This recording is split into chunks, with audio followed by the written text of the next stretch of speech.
Time हम सबकी जिंदगी का एक बहुत ही इंपॉर्टेंट हिस्सा है। हम सब ये जानते हैं कि टाइम कभी किसी के लिए रुकता नहीं और हमेशा आगे ही बढ़ता है। टाइम का एरो जो है वो हमेशा प्रेजेंट से फ्यूचर की तरफ ही बढ़ता है और ना कि प्रेजेंट से पास्ट। लेकिन ये तो टाइम का एक बहुत ही बेसिक अंडरस्टैंडिंग है। आप ये तो जानते रहोगे कि क्लॉक्स और वॉचेस के इन्वेंशन से पहले भी टाइम एग्जिस्ट करता था और ये क्लॉक्स सिर्फ एक मेजरिंग डिवाइस है ऑफ टाइम।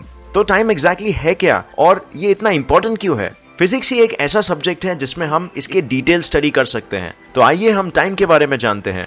तो टाइम की हिस्ट्री बहुत लंबी है।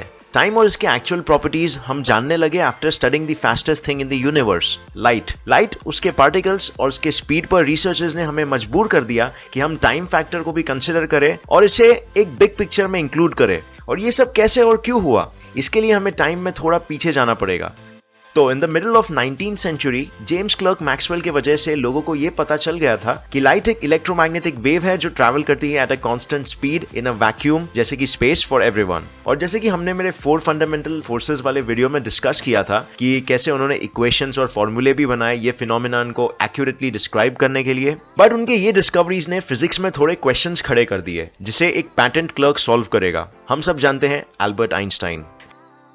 तो एल्बर्ट आइंस्टाइन के लिए क्लासिकल रिलेटिविटी ये बताती थी कि यूनिवर्स में कोई भी चीज एब्सोल्यूट मोशन या एब्सोल्यूट रेस्ट में नहीं है। हर कोई चीज मूव करती है relative to each other. For example imagine कीजिए 2 बच्चे एक ट्रक में कैच खेल रहे हैं। ये ट्रक 50 किलोमीटर पर आवर की स्पीड में चल रही है, बट ये बच्चे इस स्पीड को परसीव नहीं कर सकते। इनके लिए ये अपनी जगह पे स्टिल खड़े हैं। जब वो बॉल थ्रो करते हैं एक दूसरे की तरफ तो बॉल की स्पीड होती है 10 किलोमीटर पर आवर, बट ये स्पीड ये बच्चे जो ट्रक में खेल रहे हैं उनके लिए है। अब अगर एक दूसरा बच्चा उन्हें खेलते हुए देख रहा है तो क्या बॉल की स्पीड उसके लिए भी 10 किलोमीटर पर आवर होगी? नहीं, राइट। उसके लिए बस की स्पीड भी ऐड होगी। तो अगर बॉल बस के मूविंग डायरेक्शन में कैच हो रहा है तो बच्चा जो बाहर खड़ा है उसके परसेप्शन में बॉल की स्पीड होगी 50 kilometre per hour plus 10 kilometre per hour जो 60 किलोमीटर पर आवर होता है। बट क्या वो बच्चा एब्सोल्यूट स्टेट ऑफ रेस्ट में है? नहीं, वो भी मूव हो रहा है क्योंकि अर्थ कॉन्स्टेंटली मूव हो रहा है और यहां तक कि हमारा सन और हमारा एंटायर गैलेक्सी भी मूव हो रहा है कॉन्स्टेंटली। सो यूनिवर्स में कोई भी चीज एक एब्सोल्यूट स्टेट ऑफ रेस्ट में नहीं है।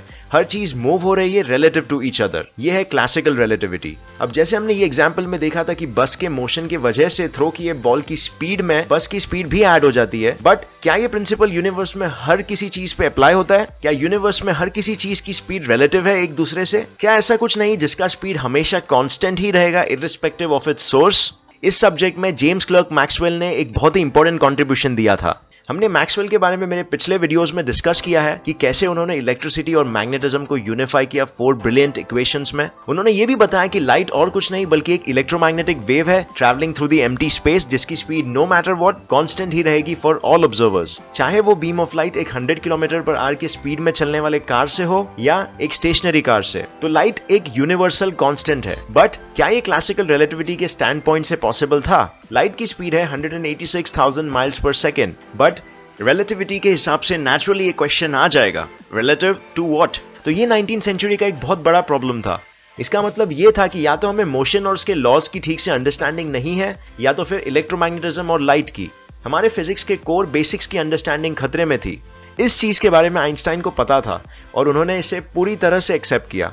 उन्होंने ये एक्सेप्ट किया कि लाइट की स्पीड कांस्टेंट है for all observers, but light is also the fastest moving thing in the entire universe, जिसका फिक्स्ड मेजर स्पीड है 186,000 माइल्स पर सेकेंड। ये दोनों थॉट्स बहुत ही कॉन्ट्रडिक्टरी थे, बट आइंस्टाइन ने एक्सेप्ट किए और इस चीज पे अपना रिसर्च शुरू कर दिया। कुछ साल बाद इन 1905 उन्होंने एक हाइपोथेसिस पब्लिश किया जो फिर बना उनका one of the most famous theories. इस थियरी का नाम था थियरी ऑफ स्पेशल रिलेटिविटी, जिसमें उन्होंने रिलेटिविटी के एक्सेप्शन यानी कि लाइट के बारे में डिटेल में डिस्कस किया और उसे रिलेटिविटी के दूसरे फंक्शंस के साथ इंटीग्रेट किया। इसके लिए इसका नाम रखा स्पेशल रिलेटिविटी और वो स्पेशल एलिमेंट था लाइट।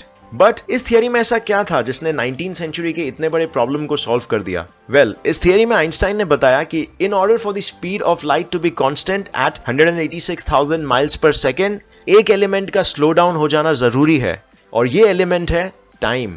तो इसका एक बहुत सिंपल मीनिंग था, मतलब अगर एक ऑब्जेक्ट मोशन में है और वो अराउंड लाइट स्पीड ट्रैवल कर रहा है like 90% of the light speed, तो उसके लिए टाइम स्लो डाउन हो जाएगा to maintain the constant and consistent speed of light. Time के स्लो डाउन हो जाने के वजह से वो ऑब्जेक्ट के लिए लाइट की स्पीड उसके स्पीड के कंपैरिजन कांस्टेंट ही रहेगी, जो है 186,000 माइल्स पर सेकेंड। ये सुनने में थोड़ा ऑकवर्ड जरूर लगेगा क्योंकि हम इसे डे टू डे लाइफ में एक्सपीरियंस नहीं करते हैं, बट ये एक रियलिटी है और ये बहुत टेस्ट पास कर चुकी है। इस फिनोमिनान को आइंस्टाइन ने कहा टाइम डायलेशन। आइंस्टाइन स्पेस और टाइम को एक ही एलिमेंट मानते थे। उनके हिसाब से स्पेस और टाइम अलग नहीं बट जुड़े हुए हैं आपस में। आप जितने स्पीड से स्पेस डायमेंशंस में आगे बढ़ने लगोगे आप उतना ही स्लो टाइम डायमेंशन में रहोगे, और अगर आप लाइट के स्पीड को रीच कर दिए तो टाइम आपके लिए रुक जाएगा और आप टाइम डायमेंशन में बिल्कुल ही आगे नहीं बढ़ोगे। बट क्योंकि लाइट के पार्टिकल्स फोटॉन्स मैसलेस होते हैं, जैसे हमने पहले डिस्कस किया था, तो लाइट के स्पीड को हम कभी नहीं रीच कर सकते। It is impossible because mass के होते हुए उतनी स्पीड में एक्सेलरेशन और मैस अट्रैक्ट करेगा, और एज अ रिजल्ट हम और मैस गेन करने लगेंगे जो कि एक्सेलरेशन को स्लो डाउन कर लेगा। और थियरी के हिसाब से अगर हम लाइट के स्पीड को भी एक्सीड कर सके तो टाइम में बैकवर्ड जाना पॉसिबल हो सकता है। हाउएवर ये सिर्फ थियरी है और मे बी पॉसिबल नहीं भी हो सकता है, क्योंकि हो सकता है कि बिग बैंग के बाद जब टाइम क्रिएट हुआ तो उसका नेचर ऐसा ही रहा कि वो हमेशा आगे ही बढ़ेगा, जिसे हम सेकेंड लॉ ऑफ थर्मोडायनामिक्स में भी देख सकते हैं, जो कहता है entropy always increases with time. जिसका मतलब है कि कोई भी चीज हमेशा एक ऑर्डरली स्टेट ऑफ एग्जिस्टेंस से डिसऑर्डर्ड स्टेट ऑफ एग्जिस्टेंस में ट्रांसफॉर्म होती है विद टाइम, जो ये बताने में हेल्प करता है कि बिग बैंग से पहले एंट्रोपी सबसे कम रहा होगा और जैसे टाइम आगे बढ़ रहा है वो इंक्रीज हो रहा है और पूरा यूनिवर्स ज्यादा डिसऑर्डर्ड स्टेट में स्लोली ट्रांसफॉर्म हो रहा है विद टाइम। तो गाइस इस वीडियो के लिए बस इतना ही। हमने ये जाना कि टाइम एलिमेंट एक्चुअली में क्या होता है, हमने ये भी जाना कि ये स्पेस से इंटीग्रेटेड है और इस इंटीग्रेशन को आइंस्टाइन ने कहा स्पेस टाइम। हमने ये जाना कि टाइम हर किसी के लिए रिलेटिव होता है। अगर कोई भी चीज लाइट के स्पीड के करीब ट्रैवल कर रही हो तो उसके लिए टाइम स्लो हो जाएगा, जिसे कहते हैं टाइम डायलेशन, और अगर लाइट के स्पीड को रीच कर लिया तो उसके लिए टाइम कंप्लीटली स्टॉप हो जाएगा। और फाइनली हमने ये भी जाना कि टाइम को आगे बढ़ने की प्रॉपर्टी मिली है from the event that led to the creation of the universe, big bang. अब आप लोगों के दिमाग में एक क्वेश्चन जरूर आ रहा होगा कि ये टाइम का स्लो हो जाना अराउंड लाइट स्पीड, इसके पीछे क्या मैकेनिज्म हो सकता है, मतलब ये एग्जैक्टली होता कैसे है, इसके पीछे साइंस क्या है। तो आपका क्वेश्चन बिल्कुल वैलिड है और हम इसी क्वेश्चन को एड्रेस करेंगे नेक्स्ट एपिसोड में, जिसमें हम डिटेल में लाइट और टाइम के रिलेशन के बारे में डिस्कस करेंगे। तो उम्मीद है आप लोगों को ये वीडियो पसंद आया और इससे जरूर कुछ नया सीखने मिला। अगर आप लोगों को ये वीडियो अच्छा लगा तो इसे लाइक देना मत भूलिए, और अगर ऐसे इन्फॉर्मेटिव वीडियोस देखने हैं इन फ्यूचर तो इस चैनल को सब्सक्राइब कर लीजिए। ये मुझे बहुत हेल्प करेगा अच्छे वीडियोस आप तक लाने में। तो मैं आपको इसके नेक्स्ट एपिसोड में मिलूंगा और नई जानकारी के साथ। तब तक के लिए हमेशा की तरह देखते रहिए और सीखते रहिए। जय हिंद।